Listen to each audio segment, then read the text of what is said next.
اور معراج کا جو پچھلا مہینہ گزرا ہے اس کا خلاصہ، اس کا نچوڑ، اس کا لب لباب صرف نماز ہے. کیونکہ آپ دیکھتے ہیں جتنی بھی عبادات ہے، جتنے بھی احکام ہیں دین کے، وہ سارے کے سارے یا مکہ میں نازل ہوئے یا مدینہ میں نازل ہوئے، وحی کے ذریعے سے اللہ نے بھیجے، الہام فرمایا، کشف فرمایا. سارے کے سارے احکامات اللہ رب العزت نے فرش پر بھیجے، لیکن جب نماز کا معاملہ آیا فرش پر نہیں، اللہ نے اپنے محبوب صلی اللہ علیہ وسلم کو عرش پر بلایا، صرف نماز کی اہمیت بٹھانے کے لیے کہ میرے اور آپ کے دل و دماغ میں نماز کی اہمیت بیٹھ جائے. اور روزانہ مؤذن آواز دیتا ہے، اذان لگاتا ہے، حی علی الصلاۃ حی علی الفلاح، کہ کامیابی صرف نماز میں.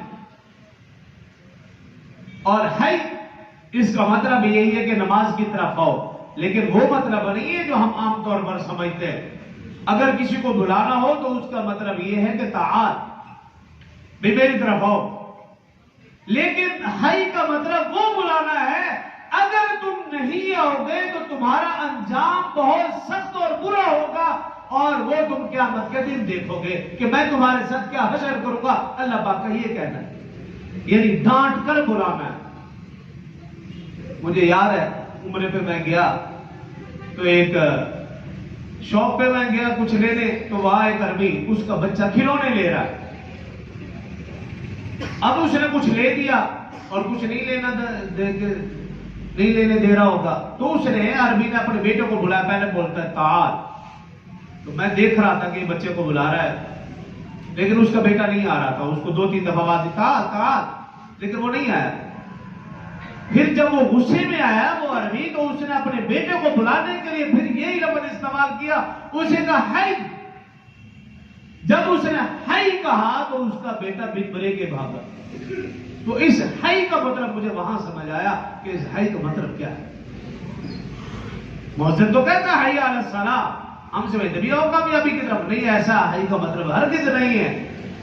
حی کا مطلب یہ ہے کہ اگر تم نماز کی طرف نہیں ہوگے، اس کامیابی کی طرف نہیں ہوگے، تو پھر ایسی سزا میں دوں گا کہ تم یاد رکھو گے.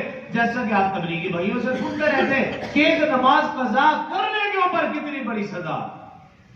تو ہم نے رمضان کی تیاری ابھی سے شروع کرنی ہے، اور اس کا سب سے پہلا عمل ہے پنجگانہ نماز باجماعت، دوسرا عمل ہے تلاوت قرآن کا اہتمام، تیسرا عمل ہے ذکر و اذکار تسبیحات کا اہتمام، اور پھر اس سے بھی جو اہم عمل ہے وہ ہے حقوق العباد کی ادائیگی. ابھی سے حقوق العباد کی ادائیگی کا اہتمام کر لے تاکہ رمضان میں صرف اور صرف ہمارا دھیان، ہماری توجہ حقوق اللہ کی طرف رہے، کسی اور طرف نہ جائے. جو کہا سنا اللہ مجھے اور آپ کو عمل کی توفیق دے. باقی دعوانا الحمدللہ.